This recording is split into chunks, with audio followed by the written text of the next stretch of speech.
नमस्कार। सर्वप्रथम मैं यहाँ उपस्थित समस्त गुरुजनों को मैं अपना आभार जनाती हूँ। কালকে যে 7 থেকে 800 স্টুডেন্ট আহত হয়েছে, আপনার কি মনে হয় সমন্বয়ের অভাবে আপনারা 200 জন আহত হয়েছে বলে পাবলিশ করছেন? না, 200 জন তো বলেনি। কয়জন বলছেন? বলছে যে শতাধিক আহত হয়েছে। আহত হয়েছে 500, 600, 700, আপনি বললেন শতাধিক।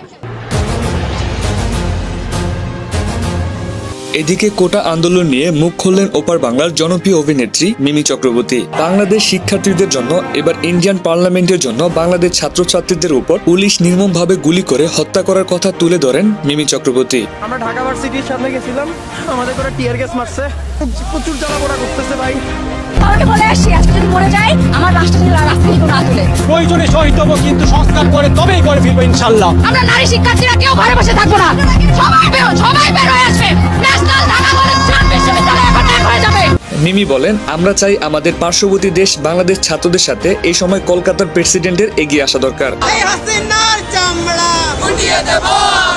এই মুহূর্তে উত্তাল কলকাতা, সেখানে বাংলাদেশের যে চলমান ছাত্র আন্দোলন চলছে সেই আন্দোলনের সমর্থন জানিয়ে কলকাতার বাম ছাত্র সংগঠনরা তারা কিন্তু সংহতি জানাচ্ছিলেন এবং তারা মিছিল করছিলেন। ছাত্ররা যেভাবে গুম হয়রানির শিকার হচ্ছেন এবং এক হয়ে সবাই যুদ্ধে নেমে পড়ো, বাংলাদেশ স্বাধীন করো, তাতে করে অনেক মায়ের বুক খালি করেছেন শেখ হাসিনা সরকার। তাই আমরা যারা যেভাবে পারি এই সরকারকে পদত্যাগ না করে ঘরে ফিরবো না। তো ভিউয়ার্স, এই বিষয় নিয়ে আপনার কি মতামত কমেন্ট করে জানিয়ে দিবেন। এছাড়া এই ভিডিওটি যদি ভালো লাগে তাহলে আমাদের এই ভিডিওতে একটি লাইক করে আমাদের চ্যানেলটিকে সাবস্ক্রাইব করে আমাদের পাশেই থাকুন।